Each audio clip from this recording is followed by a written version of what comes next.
Hi, everybody, and welcome back to another episode of the Silvatis podcast. This week, I've got Oren Landa joining me, who is an osteopath and naturopath and the founder of Kiara Naturals.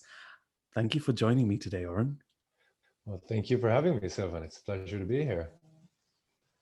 Yeah, I'm really enjoying this ability to connect to everyone all over the world through Zoom. It's been amazing. Yeah, absolutely. Yeah, no, it's also a bit awkward because then I find that a lot of people that I could meet, we just end up doing Zoom anyway. But yeah, Yeah, because obviously we know each other from BCom, so we studied at the same university, albeit different years. And so I remember just you being this huge presence at BCom and just being this larger than life personality and this ability to almost fill a room just by being in it, yeah. which was so great to be around and such a great energy to be around. Thank you, Sylvan. I really appreciate that. Yeah. And so the reason why I wanted to talk to you, the compliments will be forthcoming. Just get used to them. No problem. I am ready. One of the things I want to talk to you about is life after BCom, of course, because everyone's path is so different. But also, I want to talk to you about the company you formed and are working with Kiara Naturals as well. But firstly, what's life post BCom been like for you? Well, it definitely goes through several phases. The first phase for me was incredible. You finish this 4 years of working your butt off for something that you're not really sure what it is, but you feel, I mean, for me, it was the first kind of higher education structure. So I felt super empowered and, I got the gift of knowledge and you work really hard. And then you have this or I had this period of like 2 months of just being with no responsibility, no obligations, no deadlines, no coursework, no people if I didn't want any people. So that was definitely the first period. And I think a huge part of that, which what made it so wonderful was that the clinic in BCom is so wonderful and demanding at the same time that it was just my first time to realize how drained I was and how taxing seeing at the end of the fourth year 11 patients a day. And there was really no space or time to kind of see how much those people, that some of them are really suffering, and some of them just take up a lot of your energy, how much that really takes on you as a person. So that was kind of the first period of 2 months, which I was blown away and felt super wonderful with myself. And then you crash and realize, oh my God, so what now? Well, how do I start? What do I do? Okay, what did they teach me in BCom to like start? Okay, so I got to get my Facebook, and there's this whole I got to open a professional page, and I got to email clinics, and I left the UK immediately. So the whole structure of what osteopathy is completely different where I'm from. I'm originally from Israel, and there it's not a recognized profession, and anybody can call himself an osteopath. And there is no public health support from osteopathy, and there are no osteopathic clinics that you can join. If you want, you start your own thing, and it's a market that's swept with alternative medicine, and there's alternative therapy that's much more popular than osteopathy, although it's startly gaining. And I was actually quite lost there. And there was also the point of like, okay, you meet people, friends, family, people that get referred to you in your room that you made seem a bit like a clinic, whether it's in your flat or if you rented a space thinking, okay, it needs to be professional looking. And then you realize, okay, it's not the BCom clinic. I've actually become kind of a checklist therapist. I rely on my kind of consultation form, and then I do A, B, C, D because it fit the place where I was working until now. But now it's not like that, and there's no one to talk to, and there's no one to bounce ideas off. There's no one to consult, and which is why I think also this podcast is really amazing and comes out a lot. You know, that gap is a huge gap. I cannot overstate the feeling of how alone I felt when I had to buy, couch roll. I don't know if you call it that. Yeah. Yeah, the pillows. What pillows do I want? What things do I hang on the wall? So that was shocking. Yeah, that was kind of my first 6 months after BCom were like that. And it's so interesting because a lot of the people that I've been speaking to for this podcast itself have come up with very similar themes. It's you have all this structure and then you crash because you're so burnt out in a way. Um, and you kind of have to rebuild yourself back up. And so, what was it like for you then, going from a very structured sort of clinic type scenario, and even in the UK where it's very, regulated by GEOSC and you have influences from the IO and things like that, going to a country where that essentially sounds like it didn't exist? It was nice on the one hand because first of all, nobody's telling you what to do, and then you kind of faced with that dilemma of what do I want to do. And I remember there were a few individuals in our school that were always developing in different directions, especially in your year. And you yourself, you came from a physical, uh, I'd say, physical movement or exercise structure, and you already had kind of a direction that you came with a base from. And I had that a bit less, and really, you're kind of now wondering, okay, what can I do? Osteopathy is so wide.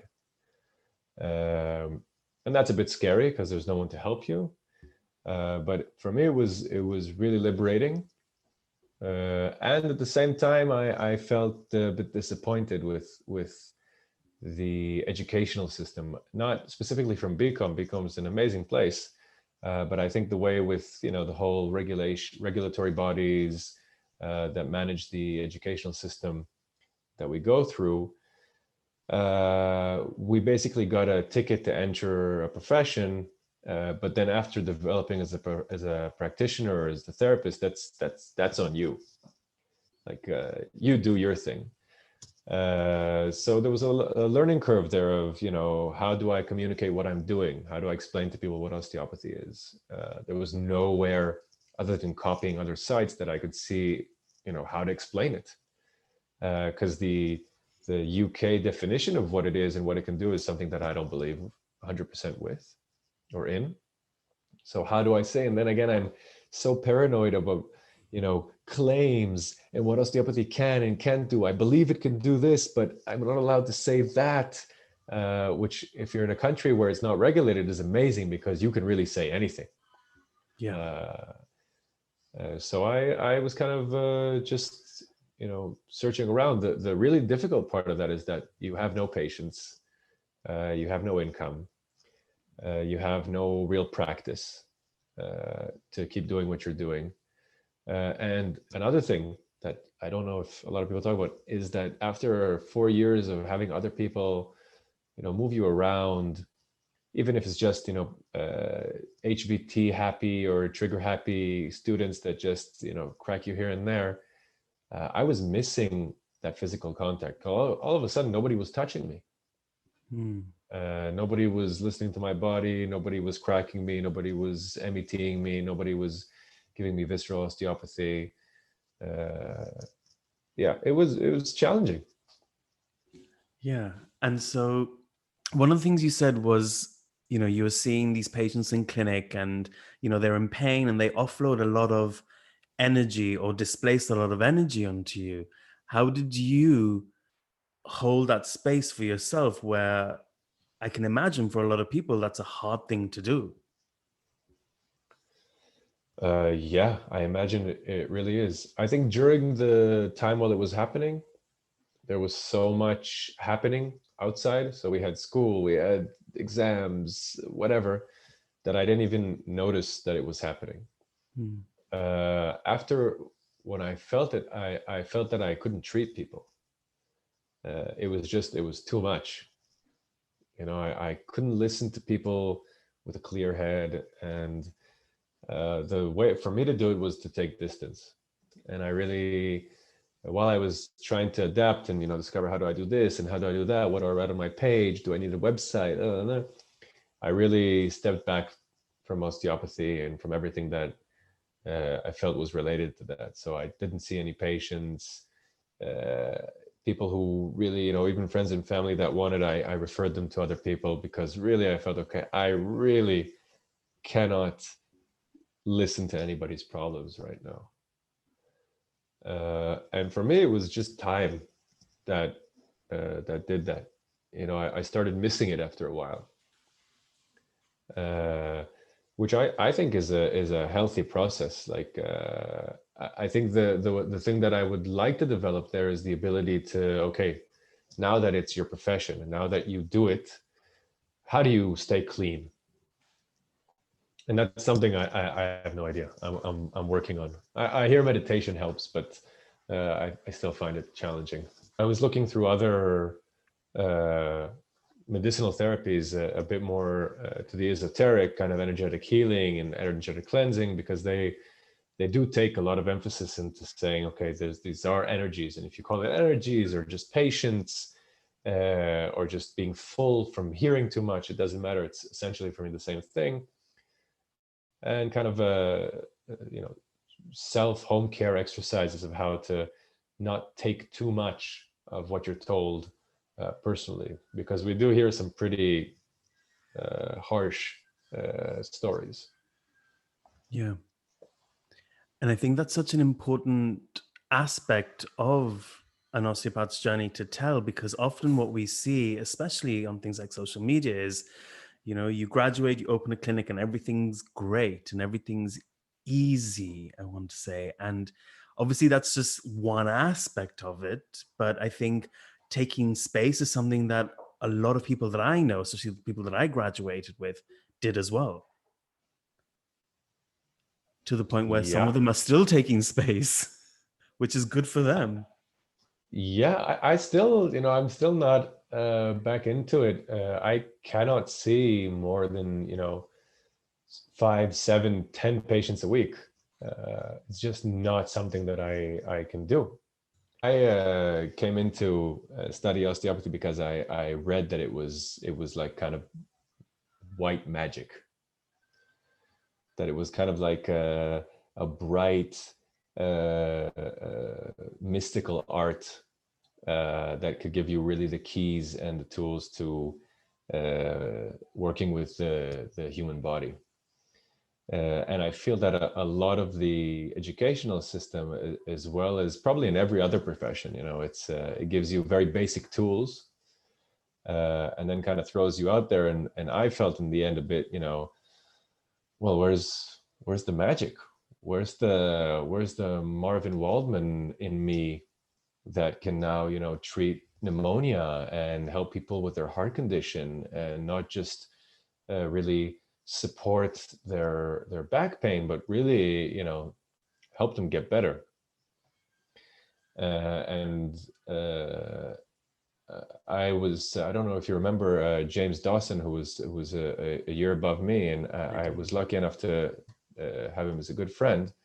And he was always, pushing more and more into pushing me more and more into searching for more and reading more around the traditional literature. And then I did the IO course in the last year at BCom.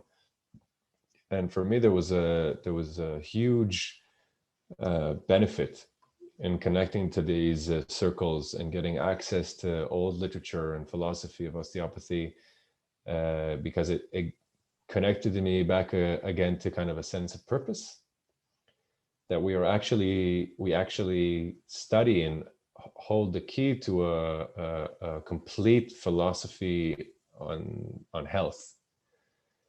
And for me, it was super helpful to when I did feel like I needed space and I couldn't do what I was trained to do. It really gave me a lot of hope and a lot of inspiration to go into those.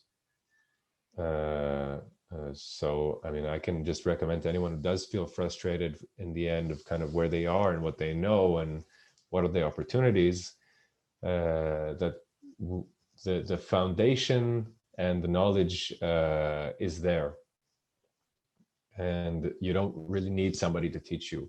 You can read, you can philosophize with yourself and theorize, and you can just go. Yeah. That's really interesting to hear because I mean, where would you send people, or what would you recommend to read if people are feeling that way, that they want to connect to the real grassroots of osteopathy and how this, like you said, this magic sort of developed, and how sometimes we lose that over time. Well, the two books that did that for me in the beginning was first of all the philosophy of osteopathy, or kind of the foundations of osteopathy by Still, which is, you know, super out there, super old, but the guy's belief in, you know, what can be done and the details of attention, and really, as much as he was a doctor, and we know already that a lot of things that he said were inaccurate to this or that extent, but the way he looks at it and the way he talks about it and the way he gives the philosophy, because we're never really speaking about the philosophy. We are taught, you know, rule of the artery, body is the foundations, these courses, but we don't philosophize about what they really mean, and they hold within them, like the rule of the artery. You could take that and talk about it for years, and that's a really good, that, I mean, I don't know if it's really good, but for me it was a really inspiring point to try to read. Wow, this is actually pretty wide. And then the philosophy of natural therapeutics.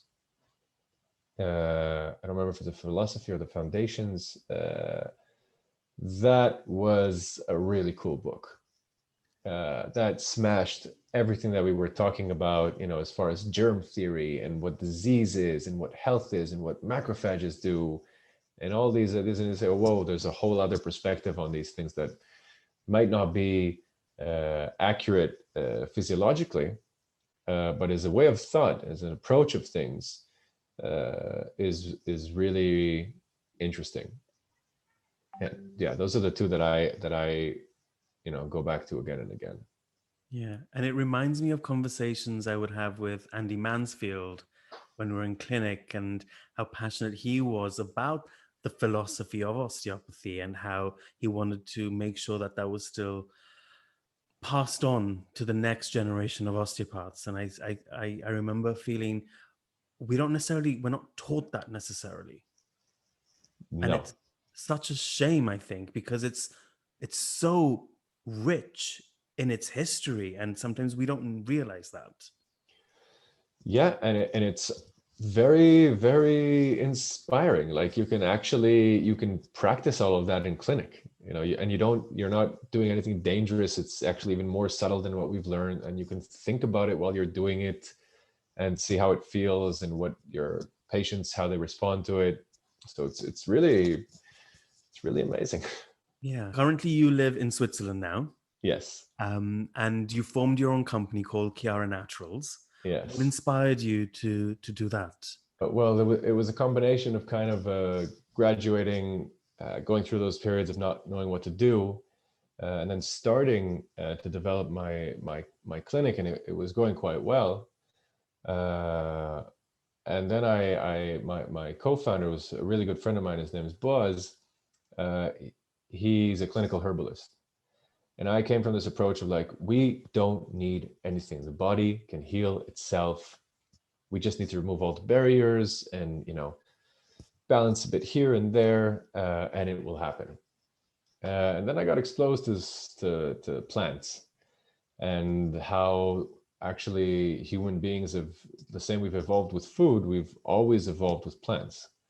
They are part of us. We have been using them and cultivating them and manipulating them to help us from the beginning of time.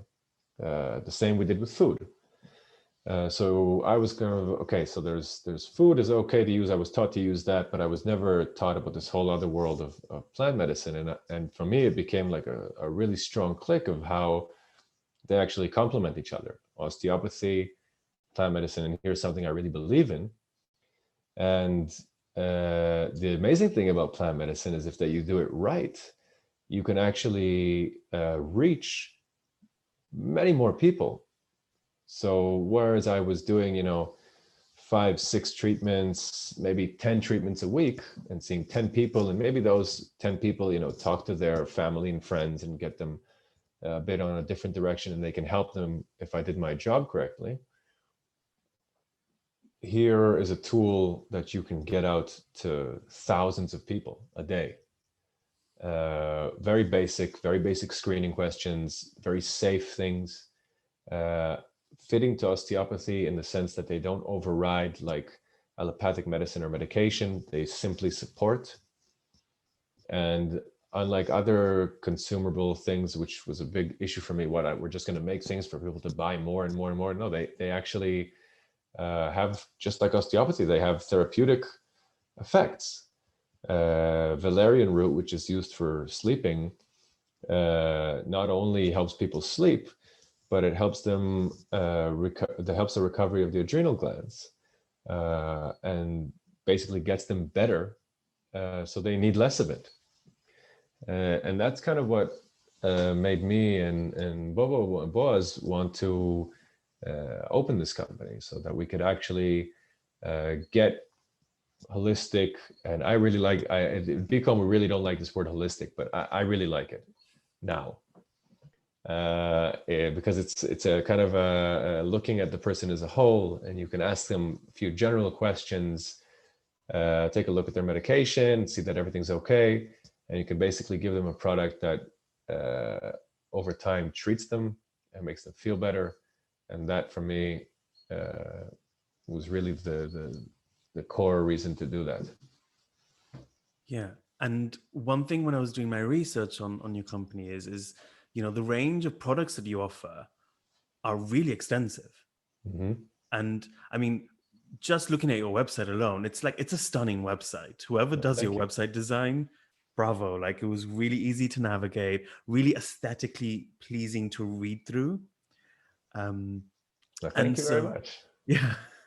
And that's, one of the first things that people will come up on, like, how easy is it to look at your website, and how easy is it to order and things like that. So one of the things that I saw was that, you had a lot of extensive types of products. You mentioned valerian root. You also had a lot of CBD products on there as well. I wonder if you can talk a bit more about that, and especially for people who aren't aware of them or aren't familiar with them, what it is and what it entails. Okay, so first of all, thank you for the compliments and your feedback on the website. That's very good. That was definitely the intention. So CBD, which is short for cannabidiol, is a derivative, is a molecule that's found in the hemp plant, which is a strain specifically that's called Cannabis sativa L. And we all are very familiar with THC from cannabis, which makes us high and gives that kind of a euphoric sensation. So CBD is another molecule which is another cannabinoid. So THC is a cannabinoid and CBD is a cannabinoid, and they are just have different effects. They work through similar and some different receptors.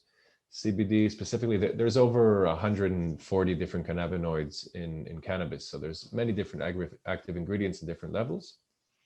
And CBD is by far, after THC, is the most abundant. And what it does is it binds to a specific receptor or a few receptors within the nervous system. We have another system that's called the endocannabinoid system. So we miraculously have evolved to have a set of receptors and pathways in our nervous system that are dedicated to cannabinoid-like molecules that come from cannabis, which is just on an evolution, nature evolving together with humans point of view is pretty incredible. There aren't many molecules that we have separate systems for. And this one comes from a plant that happens to be so controversial and so popular at the same time. We also have our endocannabinoids, so our own cannabinoids, which this system is basically was discovered before them. That's why they were called endocannabinoids. So CBD works through the endocannabinoid system, and because it's part of the nervous system, it works as a nervous system regulator. And because we know that the nervous system has a part in everything, the process of the nervous system and how it regulates and controls and communicates everything within the body is key for everything. And CBD will bind to a receptor, either CB1 or CB2. And what it does is it really regulates the nervous system, as opposed to what we learn in osteopathy, where we either stimulate or downregulate sympathetic, parasympathetic, these things that we need to decide. Plants are very different. Plants are extremely intelligent. They don't need us to tell them necessarily, especially if we're looking at complete plant extractions and not isolated molecules. They don't need us to tell them, okay, do this, take it up, downregulate this. They actually come into the body, and the body knows how to use them in a way that just balances. So CBD downregulates sympathetic nerve activity. And it does, through that, it does a plethora of other actions. So it reduces inflammation. It helps with general vasodilation to reduce edema. It actively, the endocannabinoid nervous system downregulates pain signaling in the central nervous system. So you take CBD for your orally for your knee pain, but it actually helps with general pain perception. And it also works on a local level on nociception and kind of pain fibers. So it's a really terrific substance. There are a few other cannabinoids like CBG or CBN that already work on a completely different level, and they don't just bind to the cannabinoid system, to the endocannabinoid system, but they already bind to cells within the gastric system and the intestines, and already have completely different actions. And it's a world. Yeah. And the amazing thing about it is that because it's plant-based, to date there's no substantial evidence to support any toxicity. There are no true hard side effects. There's sometimes people feel a bit drowsy, or they can feel a bit tired, which in many cases is what it's used for. It's used to enhance sleep. And the beauty of it is that if you combine it with other plants, so we have this one plant or this one molecule CBD that downregulates the nervous system. But then we have another plant like Bacopa munieri that is an adaptogenic that helps recover the nervous system. And you add to that, just like we said before, valerian root, which helps the adrenal glands recover and helps sleep. You get a holistic treatment in this one formula. And it's amazing. And that's kind of what we do with Kiara, is we try to take, because, Sylvan, we were in clinic for so long, we saw so many people, and we read so many studies about what people are really suffering from. There's back pain, there's neck pain, but then there's all the other side that we didn't really talk about in osteopathy, which is sleep, anxiety, stress, female reproductive organ problems or conditions. And these are up there. So you take plants that have been used for hundreds of years, new plants that are just becoming popular, like CBD and cannabis in general. And you can formulate things to really give people a combination of solutions. It's just like you don't want to throw an HVT on everything. You don't want to throw just CBD on everything. There is ways to do things better for every problem. Some products don't even contain any CBD because it just has no apparent effect that is supported by any evidence. And that's where we kind of like attempt to use other plants to give people various solutions. I hope I answered your question, because I can talk about this for hours. I could listen to it for hours. Thank you. It's fascinating You're because very kind. this isn't the stuff that we're necessarily taught about. And it's obviously people like you who have an interest in it or have researched it and gone and developed your own sort of companies or products that have become the experts in the field. So we're just sitting here wondering, why didn't we know about this when we were in clinic?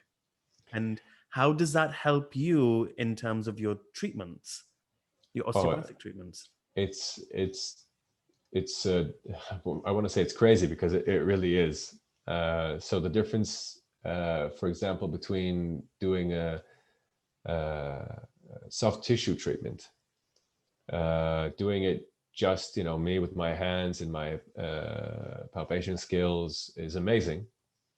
But then I can take a bunch of other plants, just the most famous one being arnica, and I can use it, and it's not just a hype or a product. It actually has a physiological effect. It reduces inflammation. It blocks TNF alpha, and it reduces interleukin release, and it causes local vasodilation on superficial level and vasoconstriction on other levels. And it's really amazing. And the treatments become, 3 times, 4 times more effective. And I mean, the plants are there. And as I would call myself part of nature healing, right? We're osteopaths. We kind of do the natural therapeutic way. When you get to know plants and when you study plants, you connect more to that natural window of tools. It's amazing. The human body can do anything on its own, but it's really nice to get some help. And there's sometimes, after we've had an aggressive treatment or a strong treatment, I won't say aggressive, but strong, I'll give my patient some pain tincture to just make sure, okay, you're going to be sore after this. There is no benefit that I can see of you feeling that pain. I'm not going to involve myself in the inflammatory process, because that's what we were trying to stimulate. I'm not going to involve myself with fluid dynamics, so we're not going to do anything for vasodilation or constriction, because that your body's taken care of. But the pain that you're going to feel, you don't need to. So I give you a bit of that, and it doesn't last you all the time, and it doesn't block the pain completely, because I don't want to disconnect you from the pain. But I want you to be able to enjoy the physical relief that you've gotten now. I want you to be able to get home without feeling too much aches and pains. And I want to give you the best set of tools to get the most out of what you just paid for. And for me, that's been a huge change of attitude. Yeah, and in that way, it seems very complementary because it's all about holistic healthcare. So yeah, it's an interesting topic, because when people buy products, the same as like when they come to osteopathy, they want to get cracked. They want you to HVT. They want to feel that something happened. It's the same thing when they buy a pain tincture. They want to feel hit by a hammer and numb. And you can give it to them, but that's not really what we want to do, right? We want to support something that's happening anyway, not interfere. So it's really difficult to, the same way you tell your patients, listen, I really don't want to dig in there with my elbow. It's not going to do anything. It'll actually, in the long term, it's just going to get you to come back again and just want more of this. So that's kind of what we try to keep as a goal. Yeah.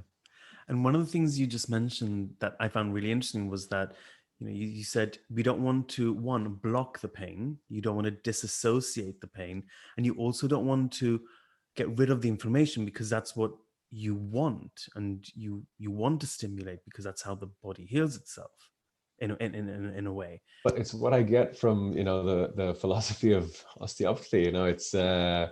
It's whatever the body is doing, it's doing it for a reason. There's everything is happening for a reason. I mean, physiologically, at least. And if there is inflammation, then there should be inflammation. Granted, it might be exaggerated. The body might be already in such stress and imbalance that the response is disproportionate to what is actually needed. So I wanna help with the experience that I get from clinical practice or from the research or from colleagues. I want to help regulate that. But first of all, plants do it intelligently right away. But we want to let those processes happen. Pain is not a warning system. It's an intelligent communication system that we've developed over millions of years. If we take that away, we're taking away something super valuable. Forget the simple things that might actually cause the person to get injured again because they don't feel any pain, or they could just keep doing what they're doing that's causing them the pain. You take away a feeling. Pain is an experience. It has something to teach us. It's there for a reason. And you take that away as an osteopath or as a herbalist or as a doctor, and then people don't have to listen to themselves. I mean, how many times in BCom do you sit with someone in clinic and they tell you their lifestyle and you're like, oh, if you just went for a walk, once a week, 2 times a week, I mean, this would all be different. The pain is not there to bother you. It's there to tell you, dude, get up and go for a walk. And if we take that away, it's good for business because they're always going to come back. But first of all, it's boring. Yeah. As a practitioner, and it's not really helping. In my approach, I'm just speaking my perspective. No, it's fascinating because we always talk about movement being the intervention and being the sort of the facilitator to make that change in the body. And yet a lot of people, at least patients that I've come across sometimes, have been resistant to do that or adopt that. Or when you just say, go for a walk, and they look at you like, well, I don't need a specific exercise to activate this tiny muscle in this tiny way. I'm like, no, just go for a walk, enjoy it, breathe some fresh air, get some sun, and swing your arms about.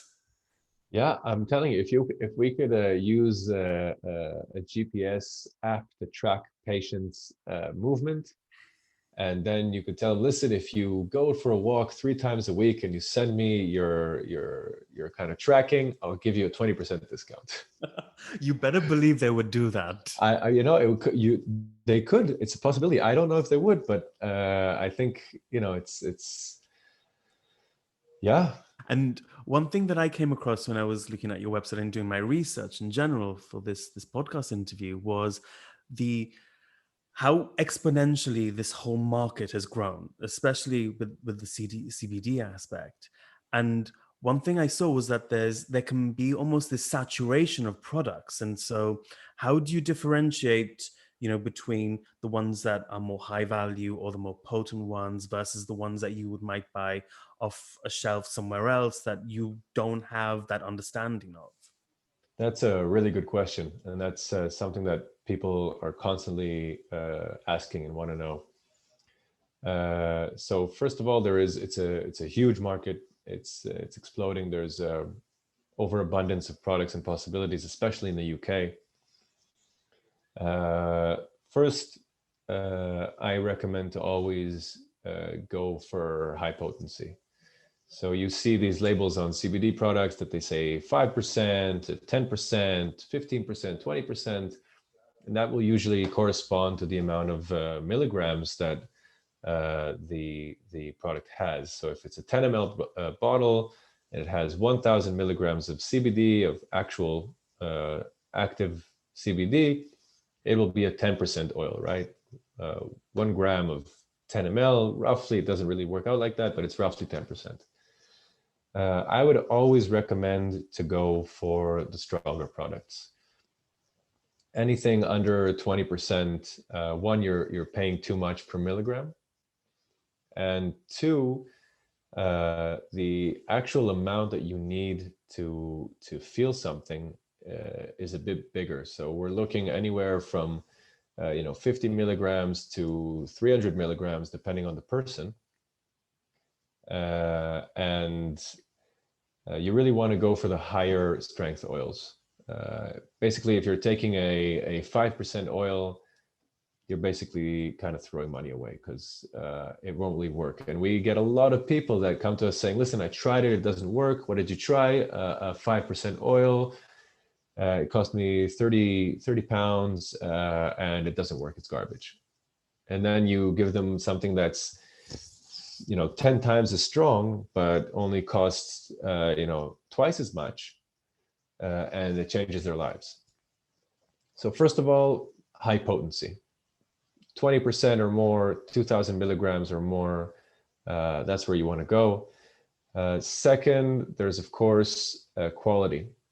At the moment, there's no regulating body that does CBD or cannabis related stuff.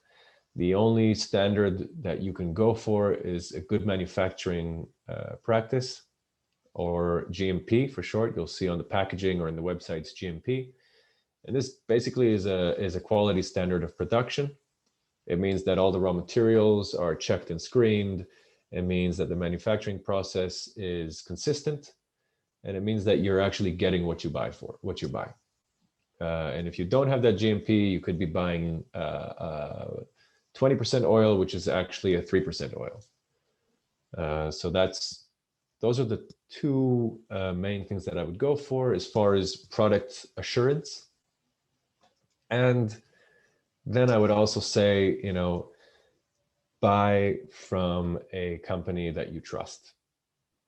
Buy from someone who stands for the values that you stand for. It's a saturated market. There's so many options.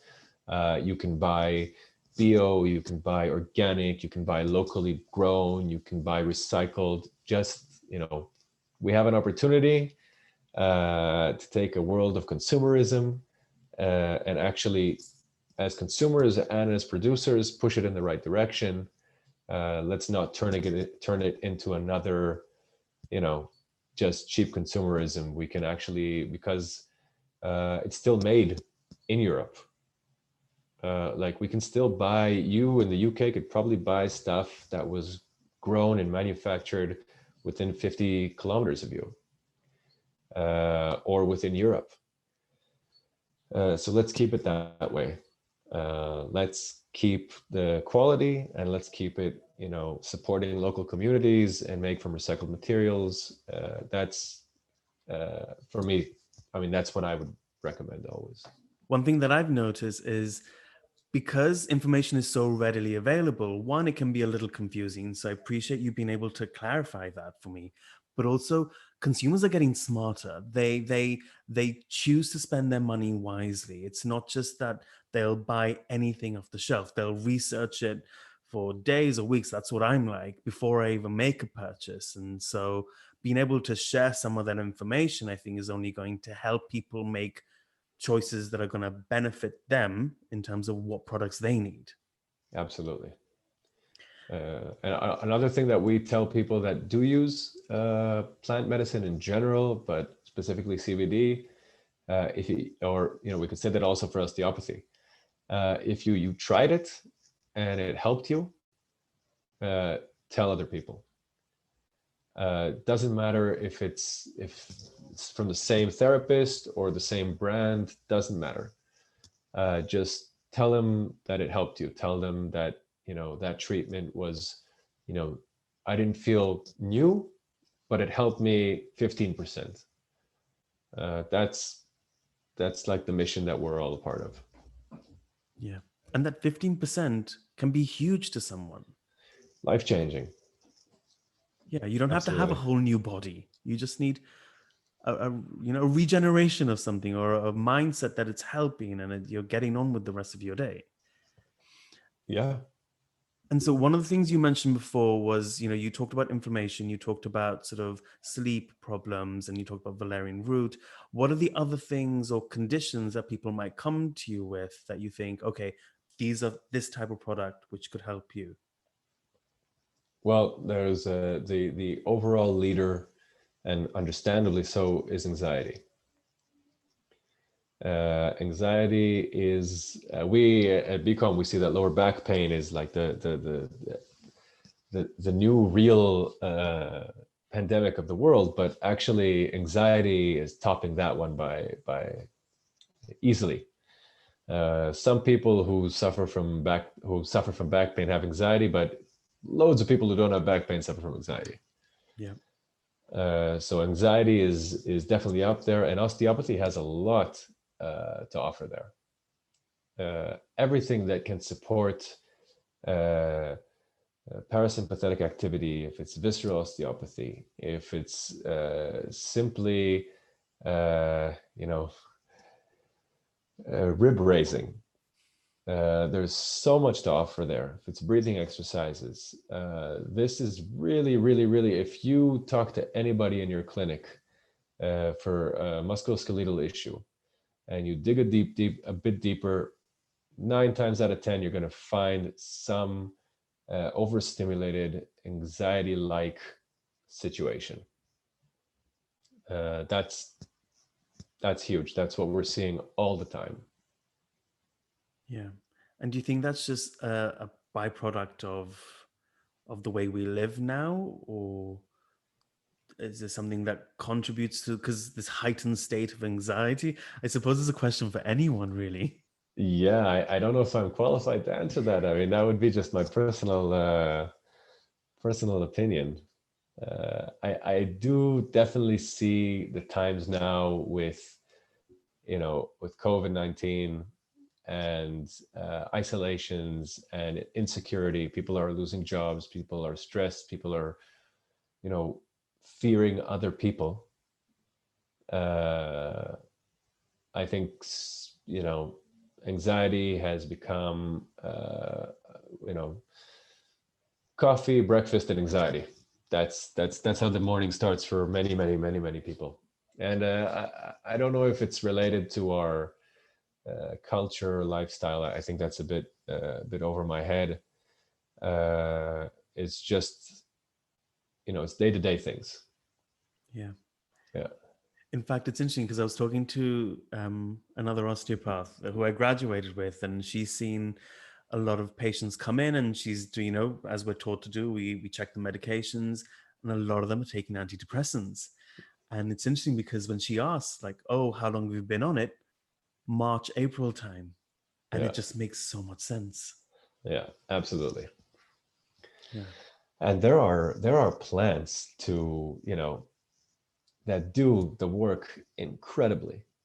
uh, One example, just in case people are thinking about it, there's Siberian ginseng, there's Korean ginseng, there are reishi mushrooms, there are cordyceps mushrooms.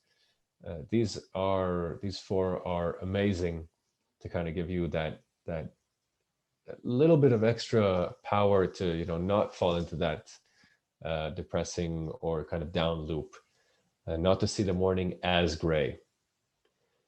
So that's definitely something that I can recommend. If you like, I can send you. I don't know if you have like links or something on the. Yeah, we can put some links in the description. nice. I can give you some, some reading material about these plants and how they can be used and how amazing they are, really. That's fantastic. Yeah, because, and so if someone were thinking, okay, I have, this certain condition, I've been told like a certain plant-based oil or a tablet might help. What do they need to do step by step? Do they need to just research? Do they need to speak to somebody? What's the process? Well, I would, if you were recommended a specific product, I would first talk to the brand. If there is, I mean, because we come from a world of complementary medicine, we give consultations. We are there with the people. A company that is selling you holistic products should be doing its best to offer you a similar kind of support. Of course, it won't be the same, Sure. but they should be there to talk to, if it's live chat, if it's email, if it's phone, and they should be able to give you all the questions, answer all the questions that you have, or to honestly refer you to somebody who does. I would personally say, I think everybody should have their personal therapist, their natural therapist. Osteopath, I think, would be best, but maybe even a panel that they could call. But definitely don't over search things as far as specific products online, because you'll get to this and that website with this and that reviews. I'm going to say that 98% of them are paid for. So definitely to either contact the brand or the manufacturer directly. If they can't give you these answers, don't buy from them. You have all the options in the world. And the most basic thing is it'll save you money, it'll save you time, it'll make you feel better. Go to an alternative therapist. Yeah. And I love that idea of having a panel, because you don't rely on one person for everything, but everyone has an expertise in their field. Yeah, that's kind of what we're trying to do with Kiara Naturals. You can contact us via email or chat or phone, and we have herbalists, we have osteopaths, we have TCM practitioners, Ayurvedic doctors, and whereas one might not be able to answer your question, you can forward it to somebody else, and you can send us in your medication, the prescription you're taking. You can send us in your exercises that you're doing, and we see if we can help you, and if not, we try to point you in the right direction where you could get help. So what I'm hearing, it's really something quite special that you've created and developed. It's not just a company and you've got a website and you've got these products and you're selling these products. It sounds like it's a team and almost a community that you've put together to allow people this space to ask questions, to develop their thinking, to allow their expertise to shine through. Well, we're trying. It's a project. It takes time, but yeah, at the moment we offer those basic things of communication, information, and it's like we had in the clinic, and this is something that we bring very, very clearly into our company, is that if you should be sent to get help, we want to make sure that if you do contact us, you can't contact everyone. Some people, they just do their shopping online, they don't bother. Some people never follow through, but whoever does in the end open themselves up to you, to make sure that they get what they need. Yeah. Even if that's not with you. Yeah. And so where can people find your products? Where can they go? Well, the best place is to go to our website, which is kiaranaturals.com. If you go there, you're very welcome to, use the live chat. The phone number's there. Call in the live chat. Read around. If there's anything that you're curious about that you're not getting information-wise, we can get it to you. And if you're therapists and you're looking for a way to get into how do I get plant medicine to people, also contact us. You're welcome. We are working at the moment. We're in over 30 clinics, supporting practitioners in getting plant medicine to their patients. If it's from us or from other providers, it doesn't matter. If it's hemp related or non-hemp related, also doesn't matter. It's really, we're trying to spread as much of this as possible. And as therapists, as osteopaths, especially in the UK, you have such authority and power with people that you really have a lot of influence on how people respond to things. So if my osteopath recommends, squats or deadlifts, that's great. And if he recommends, a plant that can help me in a different aspect, that's super powerful. Yeah. And just as important, I think. Yeah. Yeah, definitely. Yeah. So the way some clinics have like, ice packs or things like that on their shelves, it'd be great to see these plant-based medicines displayed on these shelves and given just as much importance and impact with Oh, patients. absolutely. And the great thing is that, it makes happier patients. Yeah. That's that's the what we all want in the end, I think. Yeah. Well, I really want to thank you for spending the time, just for starters, just educating me on all of this. Because if I can't, I'm sure I'm not the only one who doesn't have enough information or hasn't been exposed to enough of these things and this information. So I appreciate you spending the time with me and just talking to me about it. Well, Sivan, I appreciate you reaching out and for your interest and for the space. And I think what you're doing is really, really cool and important. Thank you.